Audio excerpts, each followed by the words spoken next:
Halo Sobat Debola, balik lagi di Debola Media. Argentina berhasil memenangkan trofi Piala Dunia dan ini trofi Piala Dunia pertama untuk Lionel Messi.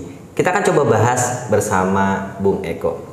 Halo Bung Eko. Halo Bung Devri. Oke, gimana menurut Anda? Apakah Argentina memang sepantasnya kemarin itu menang atau seperti apa?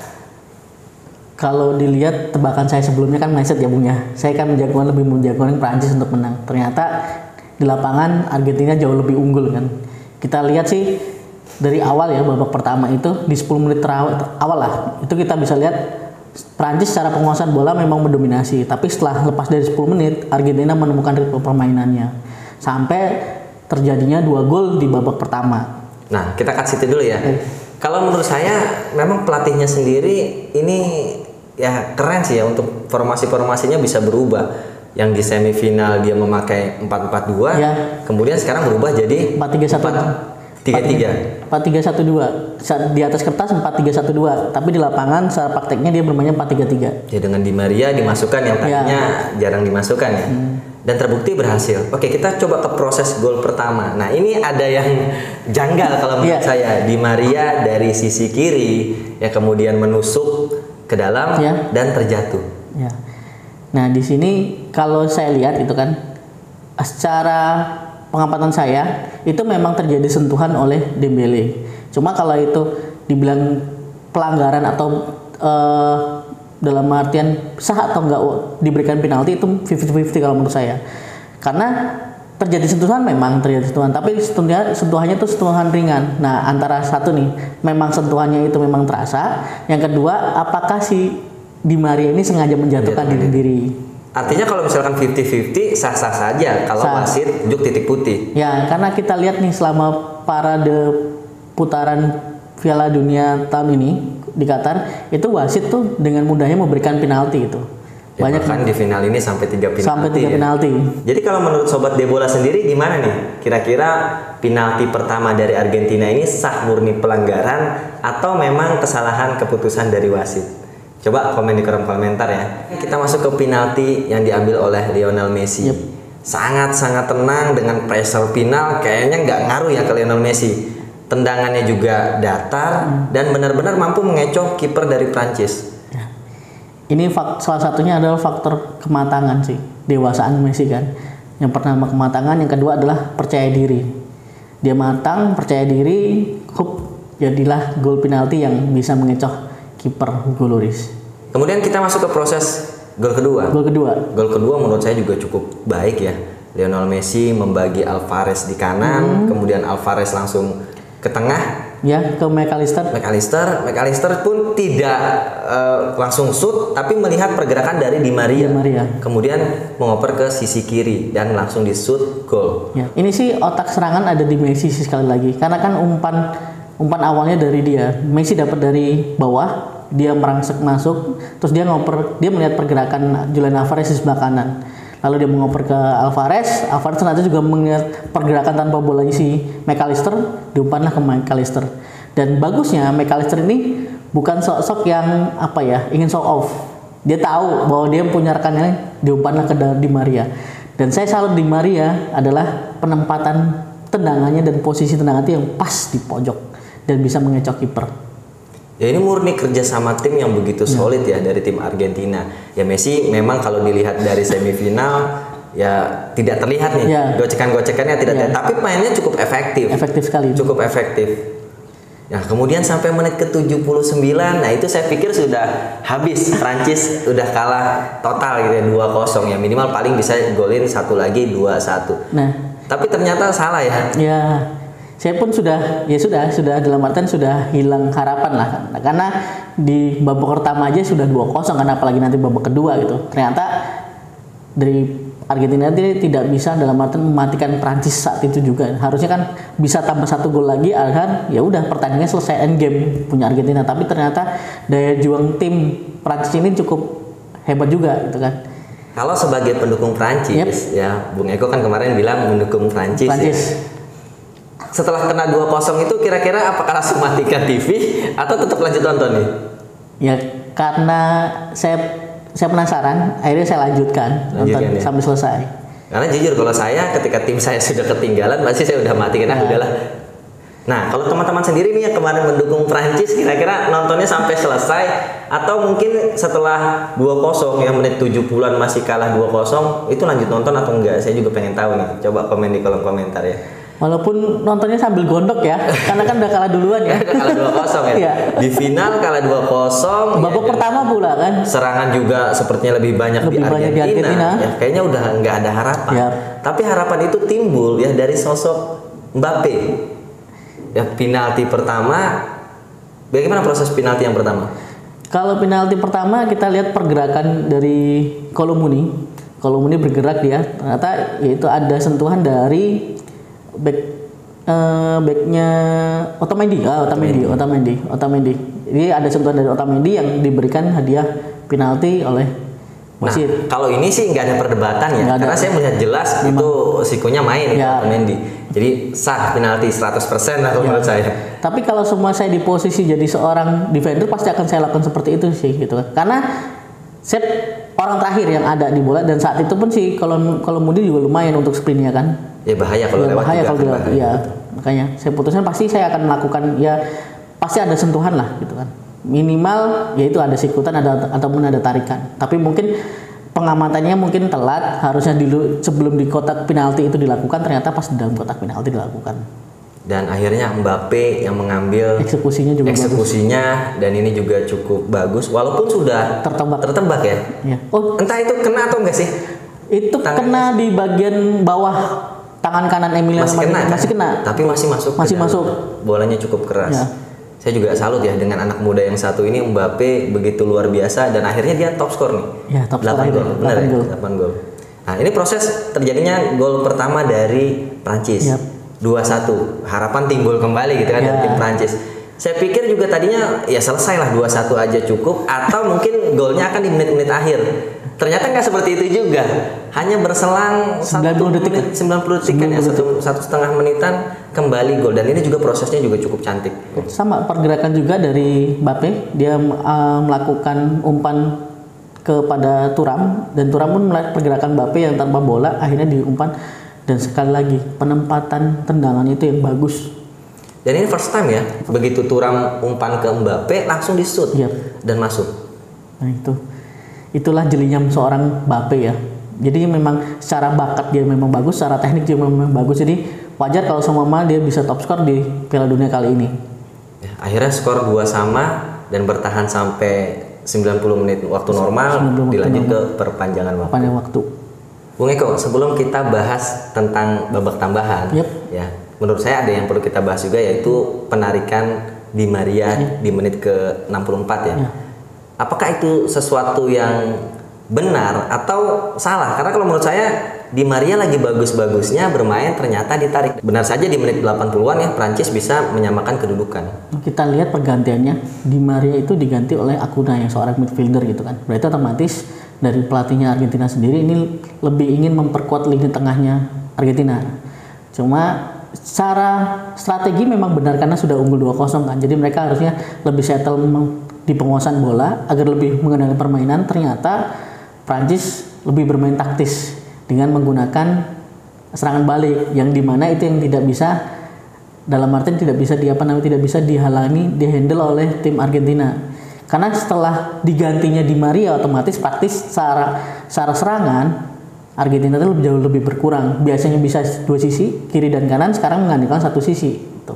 Artinya pelatih Argentina ini sudah puas dengan kemenangan 2-0 dan mencoba mempertahankan dengan mengganti Di Maria tadi. Ya, kurang lebih seperti itu. Karena kita berpikir 2-0 sudah menit hampir 70, kenapa nggak kita coba gitu kan? Dengan dalam artian ya udah kita coba pertahankan yang ada gitu kan. Dengan 2-0 kan kalau secara matematis ya itu kan sudah cukup lumayan jaraknya. Cuma harusnya kan dia berpikirnya end game dulu. Minimal menang 3-0 udah. Baru kita bermain dalam artian penguasaan bola lah atau bermain secara kotor lah seperti itu, lebih bertahan. Nah, kalau menurut Sobat Debola sendiri, kira-kira penggantian Di Maria ini sudah keputusan yang tepat atau memang sama seperti yang pendapat saya katakan ya, bahwa penggantian Di Maria ini adalah keputusan yang salah? Coba ya komentar di kolom komentar. Oke, kita lanjut ke babak tambahan. Di babak tambahan pertama masih kuat ya, imbang di babak tambahan kedua di menit ke 108 kalau nggak salah. Akhirnya terjadi gol ketiga dari Argentina. Ya. Proses golnya juga cukup dramatis ya, di mana seorang Enzo Fernandez memberikan umpan kepada Lautaro Martinez. Lautaro Martinez seorang striker, otomatis dia oportunis ya. Dia mencoba melakukan tendangan ke arah gawang, ternyata diblok, dan di situ pas di bloknya Messi lah. Position Messi itu kenapa pas sekali. Akhirnya Messi bisa melakukan bisa menyerangkan bola di dalam gawang. Sebenarnya pas saat terjadinya gol itu kan dianulir terlebih dahulu ya. Karena dianggap offside. Ternyata pas dicek VAR ternyata ya itu memang sah gitu kan. Nah, yang membuat saya bertanya-tanya juga, kenapa Messi bisa sepas itu? Diblok bola, kemudian tiba-tiba ada Messi, dan sebenarnya tendangan Messi pun diblok ya. Tapi diblok sudah di dalam gawang, ya, di belakang garis. Akhirnya 3-2. Nah, ini pun sekali lagi saya anggap endgame harusnya. Pertandingan sudah berakhir. Menit 108 dengan serangan lebih banyak di kubu Argentina. Ternyata lahirlah gol berikutnya, gol ketiga dari timnas Prancis. Ya, golnya pun sama, penalti juga. Untuk penalti yang kedua kali dari Mbappe. Nah, ini bukan kesalahan sih, tapi ini kan murni pergerakannya dari Daniel Montiel sendiri. Jadi ini ya, kita kalau semua kita bermain bola dan kita jadi defender, pasti kita akan melakukan blocking lah. Tapi karena memang sudah ditakdirkan bolanya menyentuh ke arah tangan ya. Dan itu pas lagi ya, dan itu pas kali di depan depan wasit ya, otomatis wasit nggak harus berpikir panjang kan, nggak harus ngecek bahwa itu dinyatakan langsung penalti. Nah, disinilah momennya Piala Dunia terseru kayaknya. Jadi saling kejar mengejar gitu kan. Kita bahas dulu penalti yang di akhir tambahan ini, akhir pertandingan. Gitu. Ya tadi dengan dia punya skill yang bagus, ketenangannya juga bagus, ya mungkin ini kedepannya akan menjadi saingan utama dari soal striker utama di dunia itu kan, si Kylian Mbappe ini gitu. Mungkinkah Mbappe ini calon kuat pengganti Messi dan Ronaldo? Wah, kita belum tahu ya gitu kan. Nanti kita coba lihat sendiri. Soalnya kan kalau untuk kualitas sendiri kan saat ini Mbappe masih bermain di ranah PSG ya, yang secara kompetitif liga berbeda dengan di IPL maupun di Spanyol. Tapi kalau nanti mungkin Mbappe pindah ke Spanyol ataupun pindah ke Liga Inggris, kita akan tahu seberapa kompetitif Mbappe ini. Tapi secara bakat, talenta dia memang punya. Dan di usianya masih muda sudah memenangkan 1 trofi Piala Dunia. Ya. Nah, ini cukup luar biasa. Ya. Kemudian di Piala Dunia kali ini pun top skor. Nah, menurut Sobat Debola sendiri, kira-kira mampukah Mbappe ini bisa menggantikan posisi dari Messi dan Ronaldo? Karena kita tahu ya, Messi dan Ronaldo ini sudah habislah masanya. Ronaldo sudah 37 tahun dan Lionel Messi 35 tahun. Akhirnya pertandingan harus lanjut ke babak penalti. Nah, sebenarnya kalau dari babak penalti saya yakin Argentina menang nih. Karena sebelumnya Argentina pernah menang melawan Belanda. Ya, di drama adu penalti. Namun Prancis sendiri nggak ada nih, belum pernah. Jadi menang mutlak terus kan, tidak pernah melalui drama adu penalti. Saya sudah ragu kalau sudah masuk ke penalti, karena kita lihat list penendang di Prancis yang memang rata-rata nih usia mereka kan masih muda dan masih minim pengalaman untuk di event sekelas Piala Dunia ini. Dan pelatih dari Argentina pun membaca ini, dia memasukkan Dybala di menit terakhir. Ya kalau menurut saya itu bukan untuk mencetak gol, tapi untuk menendang penalti. Bener ya. Jadi kesiapan dari tim Argentina sendiri untuk penalti menurut saya jauh lebih siap daripada tim Prancis. Benar. Dan terbukti ya, akhirnya tim Argentina yang juara. Oke, kita coba ulas dari yang pertama, Mbappe. Ya, tendangan Mbappe lagi-lagi ke sisi kanan kiper dan masuk. Ya, sudah bisa ditebak sih, karena yang tadi kan balik lagi dengan kepercayaan diri, karena sudah 2 kali tendang penalti dan memang punya skill, ya sudah mudah saja dilakukan oleh seorang Mbappe. Walaupun bisa dibilang dia secara usia masih muda, tapi secara pengalaman dia sebelumnya memang sudah menendang 2 kali, jadi otomatis dia bisa menekan rasa kecemasannya dia. Kemudian kita lanjut ke penaltinya Lionel Messi. Ini juga cukup luar biasa, sangat-sangat tenang menurut saya. Ya, tadi dari ketenangan, sebelumnya memang di babak pertama sudah mengambil penalti, dan juga yang di babak kedua dia sudah menyarankan 1 gol juga, otomatis 2 gol. Otomatis dia memiliki kepercayaan diri yang lebih lagi. Dan terutama adalah ini langkah terakhir sebelum dia memenangkan trofi, otomatis dia penuh dengan semangat dan kepercayaan diri yang tinggi gitu. Ya akhirnya kita bisa lihat sendiri hasilnya. Gol dengan mulus sekali ya. Lagi-lagi kipernya tertipu. Penendang kedua dari Prancis. Di Prancis. Nah ini ketebak mutlak nih. Ya. Kenapa seperti itu? Kalau kita lihat penendang kedua adalah si Coman. Secara pengalaman dia cukup. Dia bermain di Bayern Munchen segala macam. Mungkin ini lebih ke ketenangan. Tekanan. Ya tekanan dan ya karena hype-nya final kan kita bisa lihat lah seperti apa gitu. Terus ditambah Prancis belum menyiapkan, mungkin tidak menyiapkan ya untuk drama adu penalti ini. Jadi mungkin secara kesiapan pun juga belum. Ya secara teknis mungkin siap, tapi secara mental mungkin masih kurang. Kemudian pertenang ketiga juga lagi-lagi gagal. Dan ini lebih parah. Kalau Tchouaméni sendiri sih kita bisa lihat ya, Tchouaméni kan masih muda gitu kan. Secara pengalaman internasional masih sedikit, untuk pengalaman adu penalti pun masih sedikit. Walaupun dia bermain di Real Madrid pun, cuma secara pengalaman dan secara usia juga masih dini lah gitu kan. Ya wajar kalau semua ketika dia mengambil tendangan penalti ya terjadi kesalahan karena tadi mungkin dia merasa tekanannya terlalu berlebih untuk pemain di usia seperti itu. Menurut saya ini udah double pressure ya. Satu pressure di final, kemudian yang kedua sudah tertinggal posisinya. Akhirnya melebar jauh. Ya. Oke, kemudian penendang terakhir dari Argentina. Argentina si Montiel ini seperti menebus kesalahannya ya. Karena dia Prancis dapat penalti terakhir dan menyamakan kedudukan, tapi yang terakhir tendangan dia pun yang bisa ya dalam tanda kutip lah memenangkan Argentina. Penentu kemenangan. Yep. Oke, kalau menurut Bung Eko sendiri sebagai pendukung Prancis, kira-kira apakah memang Argentina ini sudah pantas menjadi juara? Atau seperti apa? Oke. Ini saya penilaian secara objektif ya gitu kan. Melihat kondisi gimana cara Argentina bermain dan cara Prancis bermain.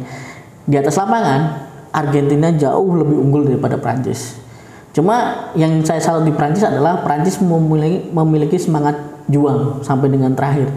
Itu yang memang mungkin yang kita bisa lihat di beberapa final ketika Prancis bermain ya. Mereka biasa memiliki semangat juang lah sampai terakhir itu. Cuma yang saya sayangkan di Argentina bermain cukup bagus. Cuman dia tidak bisa mengakhiri pertandingan dengan segera. Itu yang bisa menyebabkan Prancis dengan daya juangnya bisa dalam artian bisa menyamakan kedudukan lah. Tapi kalau secara kita lihat apakah Argentina layak menang? Sangat layak sekali menang Argentina. Nah, kalau menurut Sobat Debola sendiri seperti apa? Apakah memang Argentina layak menjadi juara di Piala Dunia Qatar 2022 kali ini? Atau gimana pendapat Sobat Debola? Silahkan komen di kolom komentar.